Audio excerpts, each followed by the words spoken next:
하나님 말씀, 이 아침에 주시는 하나님 말씀 함께 나누겠습니다. 열왕기상 13장 1절로 10절까지 말씀입니다. 열왕기상 13장 1절로 10절 다 같이 교독으로 함께 읽겠습니다. 보라, 그때에 하나님의 사람이 여호와의 말씀으로 말미암아 유다에서부터 베델에 이르니 마침 여로보암이 제단 곁에 서서 분향하는지라.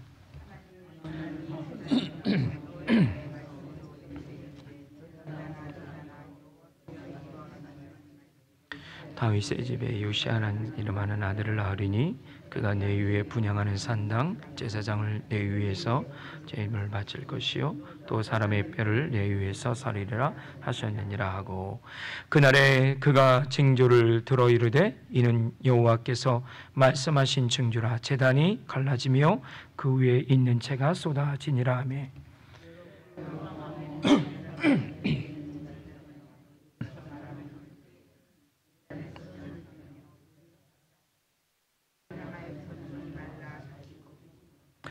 하나님의 사람이 여호와의 말씀으로 보인 징조대로 제단이 갈라지며 제가 제단에서 쏟아진지라.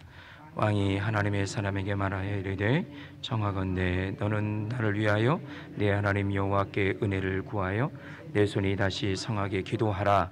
하나님의 사람이 여호와께 은혜를 구하니 왕의 손이 다시 성하여 전과 같이 되니라. 왕이 하나님의 사람에게 이르되 나와 함께 집에 가서 쉬라. 내가 네게 예물을 주리라.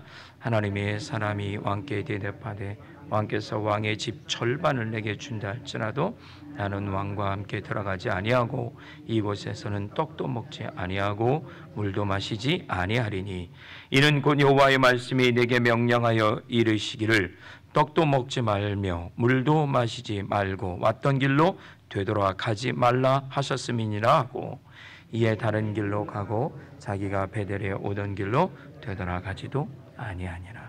아멘.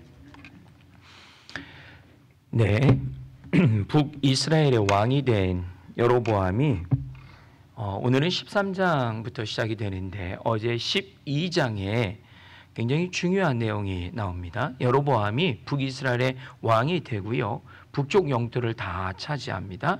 그리고 여로보암이 한 게 있어요. 가장 먼저 한 게 있어요. 솔로몬이 왕이 되고 가장 먼저 한 게 무엇이죠? 그죠? 기드온 산당에서 무엇을 드렸습니까? 일천제를 드렸어요. 그리고 하나님과 소통했어요. 근데 여로보암은 반대로 행했어요. 여로보암은 왕이 된 후에 이스라엘 북쪽이 위아래로 길어요. 남쪽 유다보다 영토가 더 넓습니다. 그래서 남쪽에는 베델, 북쪽에는 단이라는 두 곳에 제단을 만들어요.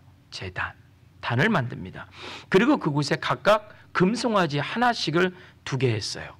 그리고 그 단에서 그 금송아지를 섬기게 했다는 거예요. 북이스라엘 백성에게 선포합니다. 너희는 더 이상 예루살렘 성전에 가서 제사 드리지 않아도 된다. 예루살렘 성으로 가지 마라. 내가 이 두 곳에 예배 처소를 마련했다. 제사 처소를.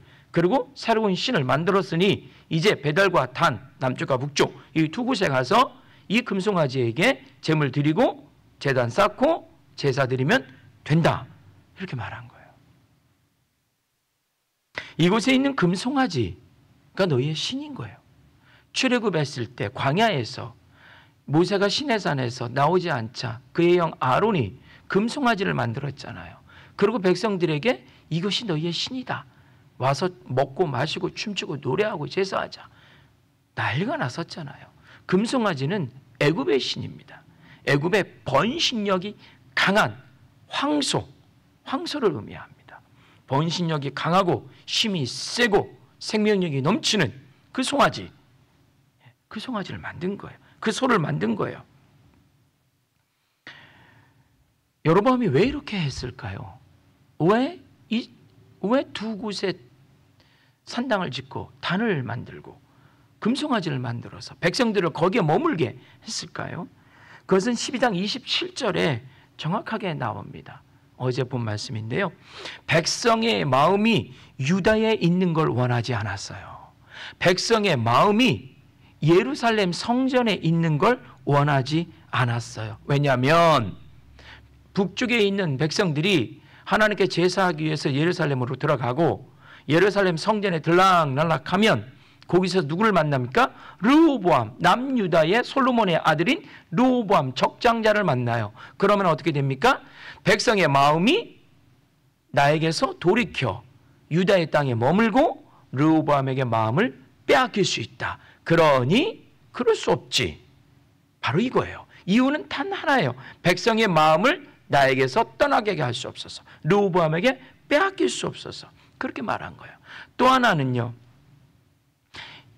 북쪽에 있는 이스라엘 백성들은 예루살렘을 가기 싫어했어요. 왜냐하면 거기에 예루살렘 성전이 있고 그리고 왕궁이 있고 솔로몬 왕궁이 있고 성벽이 아주 화려하게 크게 있어요.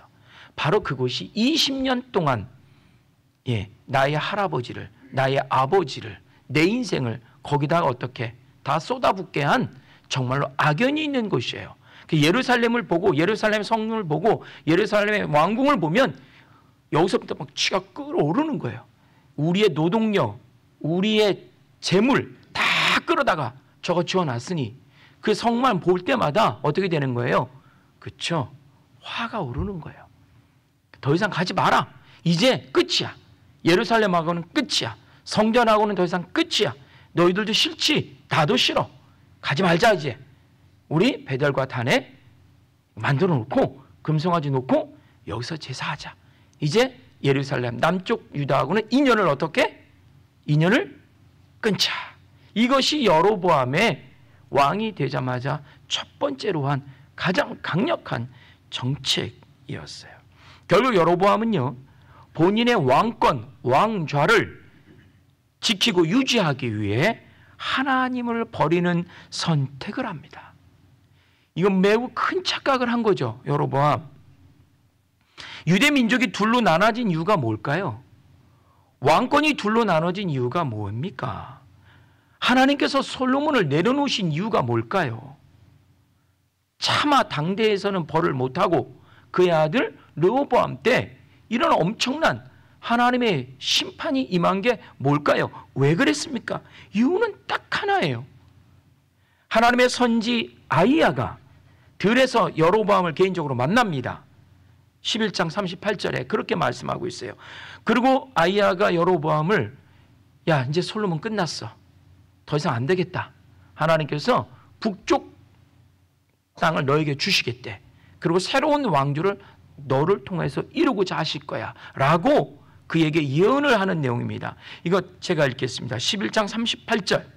내가 만일 내가 명령한 모든 일에 순종하고 내 길로 행하며 내 눈에 합당한 일을 하며 내 종 다윗이 행한 같이 내 율례와 명령을 지키면 내가 너와 함께 있어 내가 다윗을 위하여 세운 것 같이 너를 위하여 견고한 집을 세우고 이스라엘을 내게 주리라.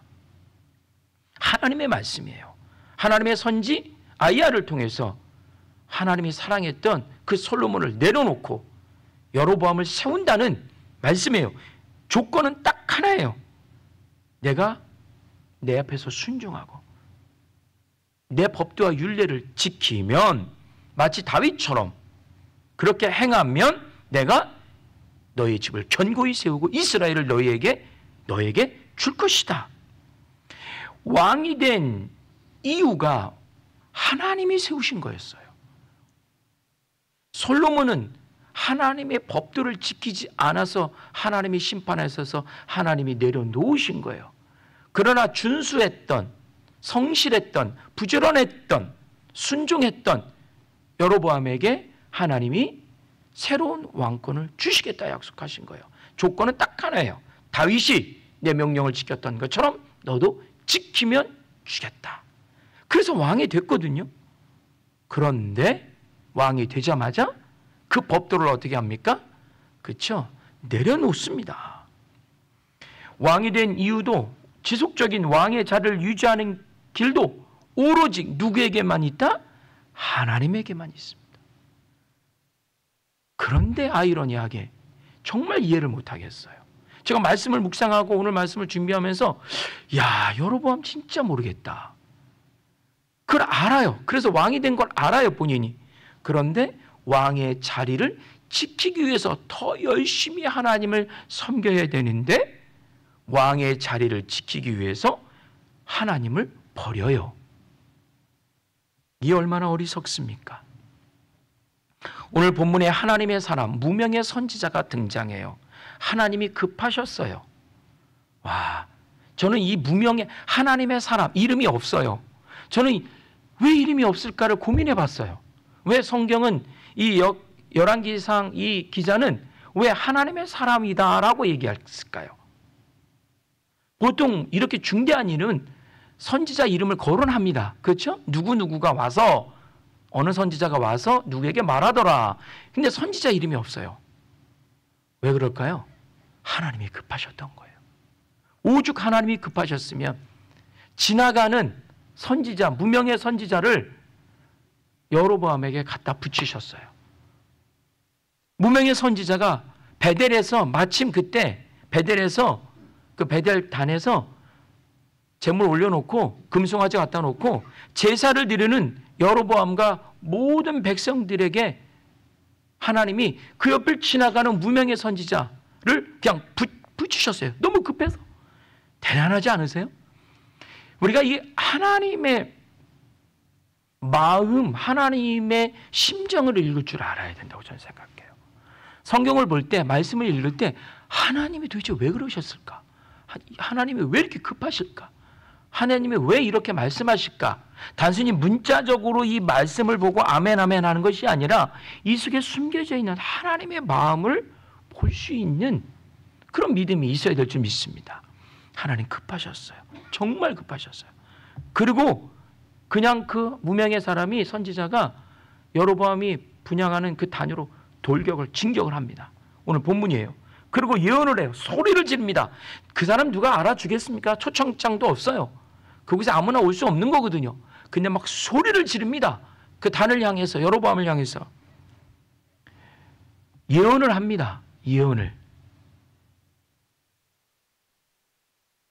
다윗의 집에서 오늘 2절 말씀이에요. 2절 함께 볼까요?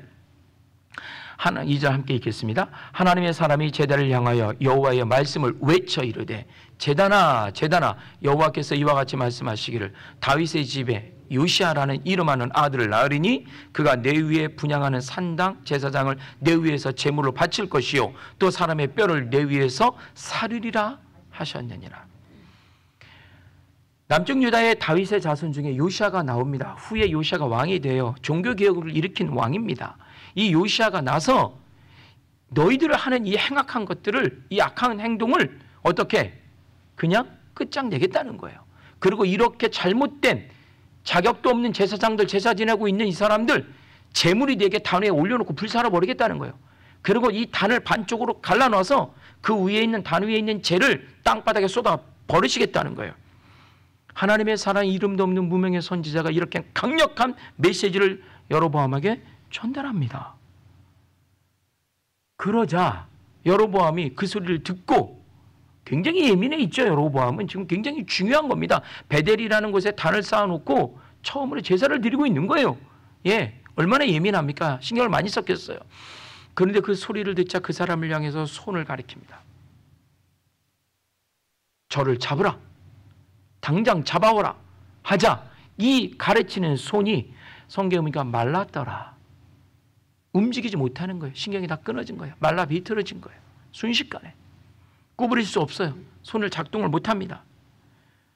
그러자 6절 말씀 보겠습니다. 오늘 이 6절 말씀이 핵심입니다. 같이 읽겠습니다. 왕의 하나님이 사람에게 말하여 이르되 청하건대 너는 나를 위하여 내 하나님 여호와께 은혜를 구하여 내 손이 다시 성하게 기도하라. 하나님의 사람이 여호와께 은혜를 구하니 왕의 손이 다시 성하도록 전과 같이 되. 하나님의 말씀을 선포하는 선지를 향하여 삿대질을 하며 저 녀석을 잡아라, 저놈을 잡아라 라고 했던 그 손이 말라 비틀어지자 여로보암이 그 사람에게 오히려 청합니다. 뭐라고 청하나요? 너는 나를 위하여 누구에게? 아니요. 그 앞에 있잖아요. 내 하나님 여호와. 이미 끝난 거예요. 여로보암 마음속에 하나님은 누구의 하나님이에요? 너의 하나님이에요. 나의 하나님이 아니에요. 끝난 거예요, 이미. 오늘 말씀의 핵심입니다. 내 하나님 여호와께 은혜를 구하여 내 손이 다시 성하도록 해다오. 성도님들, 여로보암 마음속에 하나님이 있었다면 그 여호와 하나님의 이름을 부를 때 내 하나님이라고, 내 여호와라고 말했겠어요? 아니죠. 이미 여로보암 마음속에 누가 없어요? 하나님이 없어요. 하나님은 나와 상관없는 신이에요. 지금 내가 모시는 신은 어디에 있어요? 번쩍번쩍 빛나는 금송아지예요. 이게 나의 신이에요. 하나님을 버린 거예요. 그러자 네 하나님께 기도해다오. 나를 고쳐다오. 회개가 일어나지 않아요. 회개가 일어나지 않아요. 만약에 진정으로 내 손이 마르는 것을 보고 내가 잘못됐다는 것을 그가 알았다면 내 하나님이 아니라 다시 내 하나님으로, 내 하나님 앞에 내가 요청을 해야죠. 하나님, 내가 잘못했어. 하나님, 내가 잘못했습니다. 나를 용서해 주시고 내 손을 정상으로 돌이키시고 내가 하나님 앞에 정상으로 다시 돌아가게 해 주옵소서. 내 하나님께 내가 회개해야죠. 그런데 그 마음속에 회개할 하나님은 없어요. 그리고 나를 저주한 그 선지자의 하나님만 있어요. 그러니 그에게 다시 요청한 거예요. 그 저주를 거두어 달라. 내 손을 정상으로 만들어 달라. 여로보암이 철저히 회개하고 돌이켰다면 어땠을까요? 그리고 여로보암은 그에게 말합니다. 고맙다. 나랑 같이 먹고 마시고 내 집에서 어떻게 쉬자. 그러자 하나님의 사람은 말합니다. 거부해요. 먹지도 않고 쉬지도 않을 것이고 너와 함께 식탁에 앉을 것도 아니고 이곳에 왔던 길을 다시 되돌아갈 길도 아니고 완전히 이곳과 인연을 어떻게 끊겠다. 그렇게 했어요. 여로보암은요, 나에게 저주해서 내 손을 마르게 한, 그리고 내 손을 다시 정상으로 하게 한 그 능력의 하나님의 사람은 하나님의 사람으로 그의 말이 들리지 않아요. 다만 여로보암은 그를 잡기를 원했어요. 붙잡기를 원했어요. 왠지 아십니까? 그는 유다에서 온 사람이에요. 유다 사람이에요. 그리고 또한 그는 능력의 사람이에요. 그래서 내 왕권을 유지하기 위해서 이 사람을 내 곁에 두면 어떻게? 내 왕권이 더 그렇죠. 견고해질 것이다. 백성들이 이런 기적과 능력을 행하는 사람을 왕의 옆에 두면 나를 더 신뢰할 것이다. 이렇게 생각한 거예요. 그러니 내 하나님, 그러니 나와 함께 먹자, 마시자, 나와 나의 집에 거하자, 이렇게 말했던 거예요. 이제 내가 왕이 되었고 내가 신을 만들었고 열지파 엄청난 땅의 영토에 수많은 백성들이 내 백성이 되었고 이것이 가능한데, 이렇게 되었는데 내가 굳이 하나님의 그 어렵고 복잡한 하나님의 명령대로 내가 왕자를 지키는 게 아니라 내 뜻대로 내 마음대로 이 왕권을 누리기를 원했던 여로보암. 이렇게 생각한 결정적인 이유는 이미 백성의 마음이 다 내게로 있기 때문에, 이미 유다 솔로몬 왕가는 그들의 실종으로 인해서 남 왕국을 백성들이 원하지 않고 나를 왕으로 세웠으니 이제 내가 이 모든 것을 마음대로 할 수 있다. 그래서 하나님도 내 왕자를 지키기 위한, 하나님의 사람 선지자도 나의 왕권을 유지하기 위한, 수많은 나를 바라보는 이 백성들도 내 왕좌를 지키기 위한 수단이 되었던 거예요. 하나님의 말씀이, 하나님의 백성이 목적이 아니라 수단이 되었다라고 하는 것이죠. 내가 모든 것을 얻었기에, 내가 부와 권력을 얻었기에, 많은 사람이 나를 기대하고 나를 칭송하고 나를 세워줬으니, 그 자리에 나를 세워줬으니 이제부터 내가 설계하고 내가 만들어 갈 거야. 그게 바로 죄인 줄 믿습니다. 그게 죄인 거예요. 그게 범죄예요. 하나님과 멀어지는 것이, 그 교만이 그가 죄를 짓는 거예요. 회개하지 않는 고든 마음, 회개의 의미를 모르는 마음, 하나님과 그 땅에 주신 모든 것들을 내가 섬기고 만들어가는 거룩한 것이 아니라 나의 것을 유지하는 수단으로 삼는 그 마음 속에 회개는 있을 수가 없고, 그리고 그 속에는 더 견고한 나만의 성이 쌓이게 되는 것입니다. 이 복을 누가 주셨는지 기억하는 자가 복된 자인 줄 믿습니다. 사랑하는 성도님들, 우리에게 주신 이는 다 하나님이십니다. 그분을 기억하는 것이 복입니다. 그분을 우리의 삶의 목적으로 두는 것이 복인 줄 믿습니다. 그리고 우리가 이 땅에서 비록 연약하고 부족하지만 그 하나님의 복을, 그 하나님의 복되심을 유지하고 증거하고 나눌 수 있는 것은 바로 그 여호와 하나님을 기억하는 줄 믿습니다. 그 기억 속에서 이루어지는 거예요. 함께 기도하시겠습니다. 하나님, 지금도 말씀을 보며 여로보암이 왜 이렇게 행했는지 이해할 수가 없습니다. 어쩌다 하나님이 목적이 아니라 수단이 되었는지요. 하나님의 말씀이, 하나님의 사람들이, 하나님의 백성들이 나를 위한 그 수단이 되었는지. 하나님, 우리의 목적은 하나님이 되기를 소망합니다. 하나님이 주신 그 모든 것들을, 그 눈에 보이는 것들이 목적이 아니라, 그래서 주객이 전도되어 주신 일을 수단으로 삼는 자가 아니라 주신 일을 바라볼 수 있는 믿음의 사람들이 되게 하여 주옵소서. 감사하며 예수님 이름으로 기도드립니다. 아멘.